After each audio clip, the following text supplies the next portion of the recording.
Hi guys, I hope you guys are doing well. I hope your week's been going well.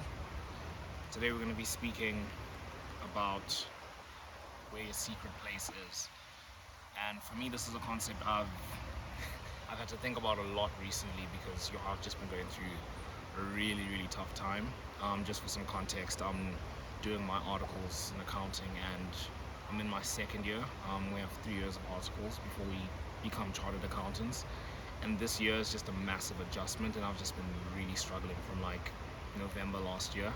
Um, but yeah, I've just been learning a lot about where my secret place is and running to God. So if you guys don't mind, we're gonna start off with the reading from Psalm 91. If I can just get that open right now.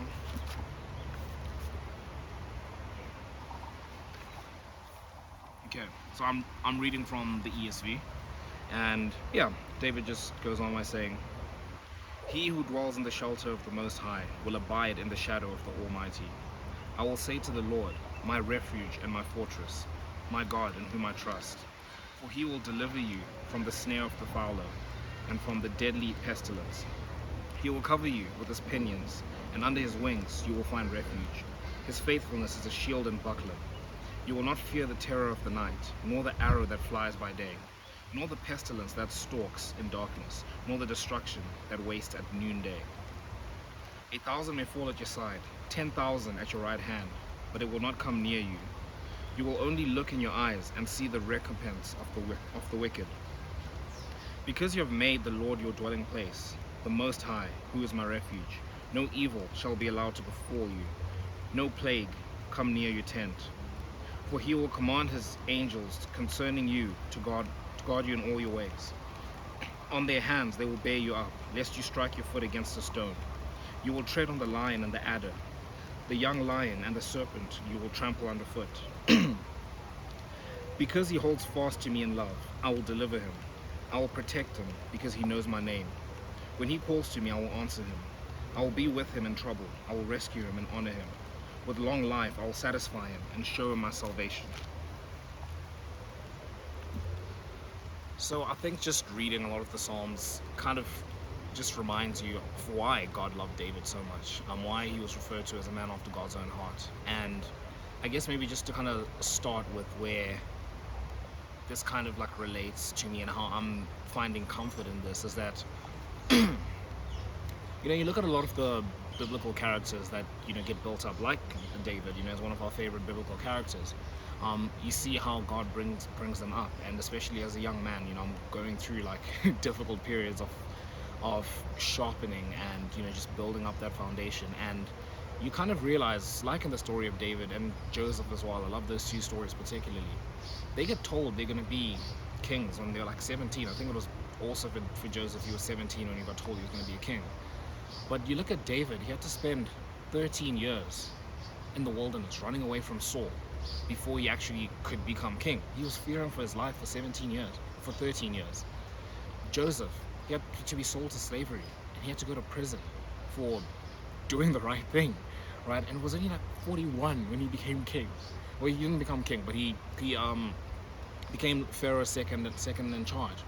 And you just see that, like, though God calls us to great things, there's still a period of pruning, a period of difficulty where we're forced to rely on him. And I'm just reading the Psalms and I'm like, yeah, like, as difficult as what I'm going through is right now, and guys, when I say it's been difficult, like I've never struggled this much in my 22 years of existence, I don't think.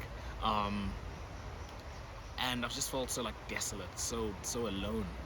And I've had actually a lot of people helping me, a lot of like close Christian friends and people at work and stuff that I've been having serious conversations with, that have been uplifting me in this period, and it's helped a lot. It has helped a lot. But regardless, I still feel like still a little sheep walking in the valley, and God is just watching me. One of the ways I remember I was kind of ranting to God this week. One of the things I said was that it genuinely feels like every day I'm waking up, I'm going into the boxing ring to just get punched in the face, and then I'm going home and I'm sleeping, and then I'm waking up, and it's like God is just pushing me back into the ring just to get punched in the face again, just so I can come back, and then he pushes me back in the ring, and it's like, that that hurts, right? But then I read the Psalms, and I read like Psalm 23, my favorite psalm: "The Lord is my shepherd, I shall not want." and He leads me beside still waters. He's right there with me. And this to say, in relation to the topic on your secret place, all I've seen this week, and I say this week because it's the most recent time, but obviously I've been struggling with this since like November last year, with just work. Like work has just been really difficult, really challenging emotionally. The pressure has just been crushing, and one of the things I've realized during this period, especially in the last couple of weeks, has just been that English is not Englishing. It's been that I know all I have is God, but like more specifically, I'm like literally the only thing that really makes me feel better is just worship, like just singing worship songs. Um, and I have like all these playlists. I have so many like Christian songs. I've really like transformed my playlist in the last year to like I just love Christian music, whether it's Christian rap. I'm even trying to create a Christian country playlist, but I haven't got into that yet. But I have like, so I have so many. I have a proper like praise and worship playlist where you'd classify the songs as like this is pure worship to God. It's not about me or anything like that. Then I have a playlist I call edifying songs, and those are the songs that are like, um, you know, like okay, praise. That's okay. Song praise will be that's a worship song, you know, because like praise the Lord, right? But like you get songs like Oceans, for example. It's not a blatantly like worship song. Like it's not like saying God, you know, you're awesome, whatever it is. It is centered around me, but it's about me and my relationship with God, right? So it's like, you know, the one line I love so much is your sovereign hand will be my guide. And then obviously there's that famous part, Spirit lead me, will my trust is without borders, right? So I have a playlist for songs like that, and those are the ones I've really been listening to, just to remind myself that, like, you know, God is with me, He's with me. Then I also have a playlist that's got like emotional songs, and Oceans will also be on that playlist as well. So I've just been alternating mainly between those two because I've just been feeling so down. But genuinely, all I've had is worship. And there's this guy called Sam Reed. I came across this video like last week.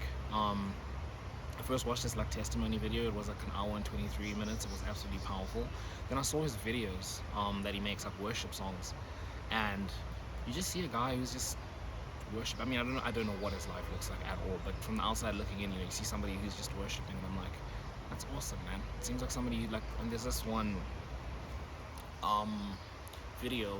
I think he calls him my Jesus, my Savior, and there's a song at the end called King of My Heart that he sings, and it's just a part he's singing. I'm just like, wow, you know, this is someone who's in pain, but he's just worshiping God, and I'm like, that's the similar thing I want to be doing, and that's what I've been doing. I'm like, it's the only thing that makes me feel better. It's the only thing I have. I'm filming this on Saturday the 15th of Feb. You know, yesterday was Valentine's Day. At work.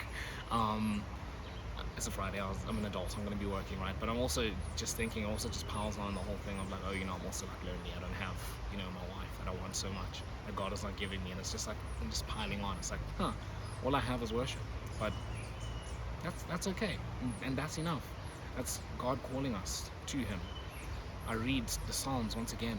You know, Psalm 91, the Lord is my refuge and my strength. David just runs to God because it's literally all he has, and like reading through all of them, it's just beautiful.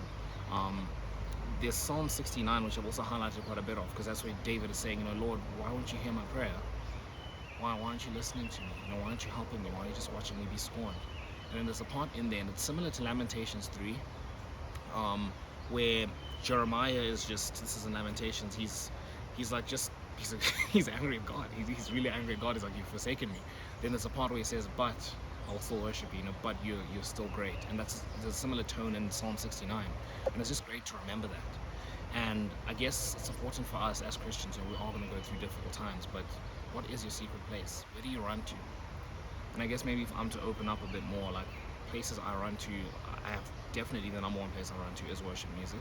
I know this time last year the place I'd run to would be secular music. I'd run to like The Weeknd or something. I listen to like sad songs from like artists I look up to, or like I'd idolize. Basically, I'd be like, I want to be like them. You know, their lives look so fantastic. You know, they look great. You know, they're not like inadequate the way I am.